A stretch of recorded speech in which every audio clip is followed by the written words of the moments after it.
Um grupo de pesquisadores da Universidade Tecnológica Federal do Paraná, em Pato Branco, também descobriu a capacidade da moringa em inibir a ação de radicais livres, o que ajuda a prevenir o câncer.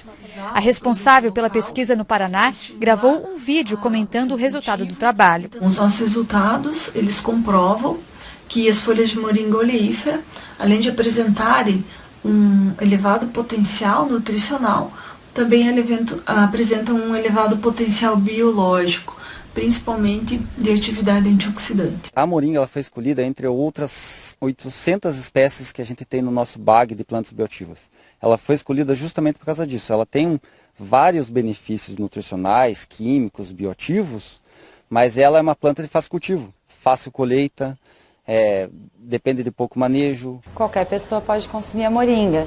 Ela tem uma quantidade de proteína significativa e contém aminoácidos essenciais, que são 9 aminoácidos que o nosso organismo não produz, então a gente precisa consumir. Sendo assim, para quem não consome outras fontes de proteína, quem não consome carne, os vegetarianos, é uma alternativa para consumir esses aminoácidos que o nosso organismo não produz. Mas ela é indicada para todas as pessoas. Intolerantes e alérgicos, por exemplo, ao leite, também é indicado?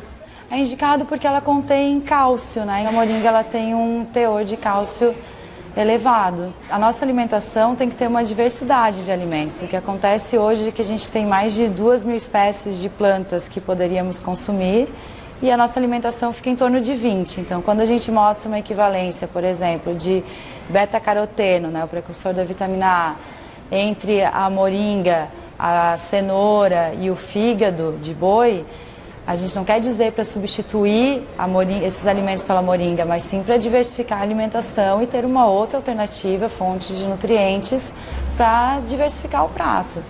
Mas é o seguinte, né? Essa planta, ela é chamada até em alguns países de árvore milagrosa e na África, por exemplo, ela chega a ser usada para combater a desnutrição.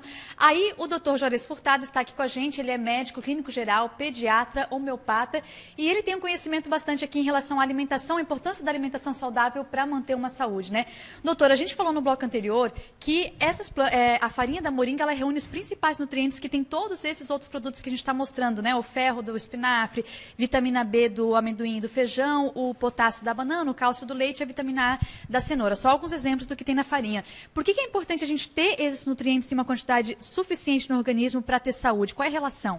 Então, Patrícia, o pai da medicina, Hipócrates, há 400 anos antes de Cristo, já falava que na alimentação é que está o remédio. Para a gente manter a saúde, para manter a longevidade, a nutrição, o aspecto, a alimentação, é pela boca que a gente garante isso.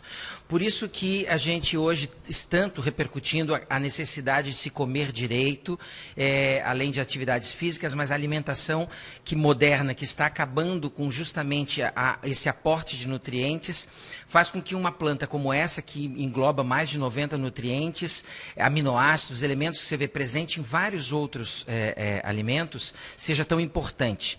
Então, como manutenção de saúde, o aspecto nutricional, um alimento, ele é fundamental e de boa qualidade como esse a gente tem que estar mostrando. E, doutor, também tem pesquisas que mostram que a farinha da moringa e até a folha também, ela tem uma importante capacidade de inibir radicais livres. Qual é a relação dessa característica com a saúde? Então, as principais funções que ela traz, além desses nutrientes todos que fazem com que a gente se nutra bem, é justamente o poder de ter mais de 30 antioxidantes. Quando a gente fala de radicais livres, a gente fala como se fosse um lixo metabólico, onde nós temos que lidar com isso. À medida que a gente vai envelhecendo, a gente começa a liberar mais radicais livres e isso gera um estresse oxidativo. Isso leva a um envelhecimento, leva a doenças degenerativas, como Alzheimer, mal de Parkinson, a gente leva com doenças como a esclerose, as esclerose e a arteriosclerose e o próprio câncer. Então, quando a gente nutre um organismo, adequadamente, como esse, que tem um excesso de radicais livres, de antioxidantes que impedem esses radicais livres, a gente está promovendo saúde.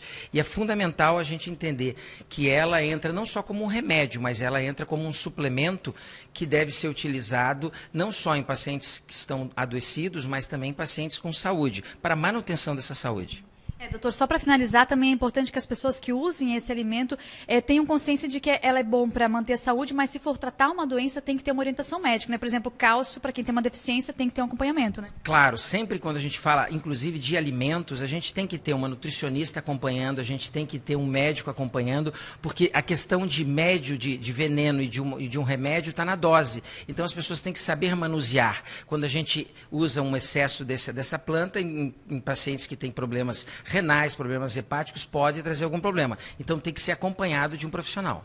Legal, doutor. Obrigada pelas informações.